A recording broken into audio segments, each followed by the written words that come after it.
Welcome to day 16 of reading a chapter of the Bible a day. Today we're reading Genesis 16, so let's get right into it. I am reading from the New Living Translation version of the Bible, and I invite you to read along with me. Genesis 16. Now Sarai, Abram's wife, had not been able to bear children for him, but she had an Egyptian servant named Hagar.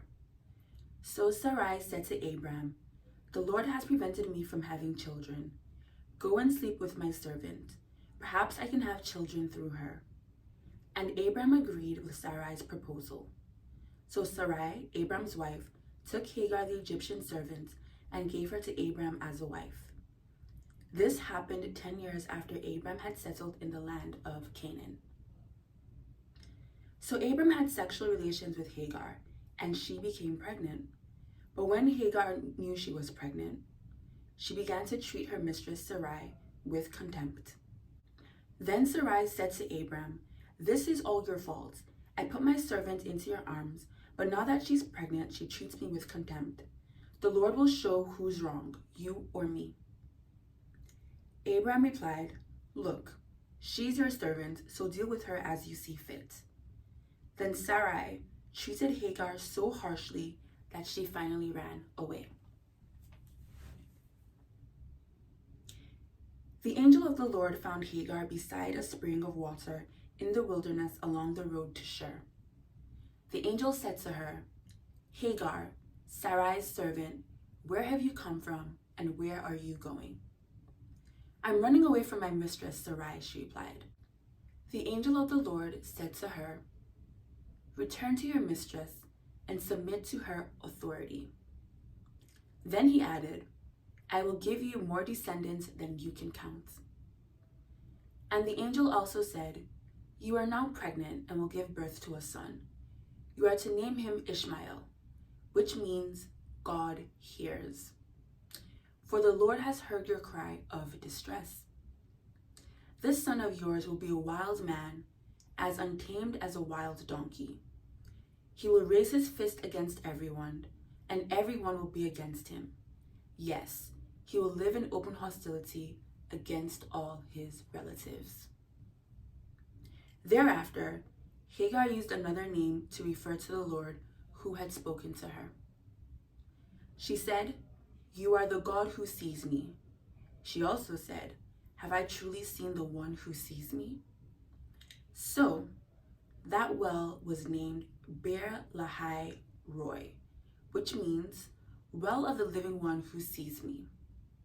It can still be found between Kadesh and Bered. So Hagar gave Abram a son, and Abram named him Ishmael.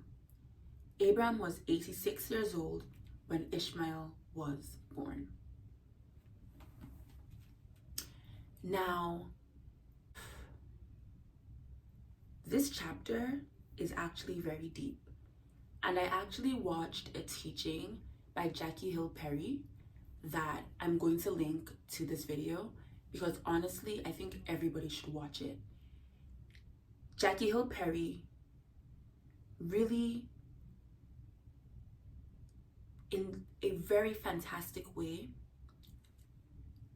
brings Jesus into this story that I don't think that I can do. However, what I will say, and I kind of got this from Jackie Hill Perry, not gonna lie, is that Hagar, who is an Egyptian servant, says that in verse 13, after verse 8, where it says, the angel said to her, "Why does Hagar use another name to refer to the Lord?" She said, "You are the God who sees me." She also said, "Have I truly seen the one who sees me?" And in verse 14, she says, "So that well was named Beer Lahai Roy, which means well of the living one who sees me." And living one, if you read it in the Bible, is capitalized, capital L, capital O. And if you're reading the Bible, when they're talking about the Lord, it's capitalized, right? So it's not just that Hagar saw an angel. She actually saw the Lord. And she's an Egyptian servant. She's not Hebrew. She's not an Israelite. She doesn't have the promise that Abraham has. She wasn't called like Abraham was called. She didn't have the relationship that Noah had. She didn't have the relationship that Adam had. Hagar is an Egyptian woman. The Egyptians were pagan worshippers. And you know, if you have taken a history class, you know that Egyptians were deep in their pagan culture and their pagan practices and their pagan beliefs. But she had an encounter with the Lord in the wilderness. And that is amazing.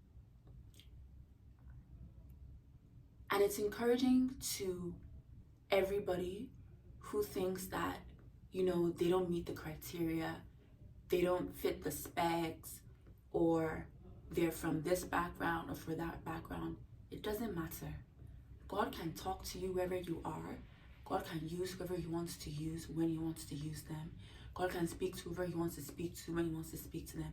It doesn't matter your creed, your class, your race, your ethnicity, nothing. Because at the end of the day, God is the one who decides he's going to reveal himself to somebody or not. So, Genesis 16, juicy. And I will see you guys tomorrow to read Genesis 17. Thank you for joining me. Invite a friend, like and share and subscribe to this channel. And of course, get deep into the word, because it will transform you, transform your life, and just shine lights in even the darkest places of your heart and your mind. It will bring complete illumination. So yeah, I'll see you guys tomorrow.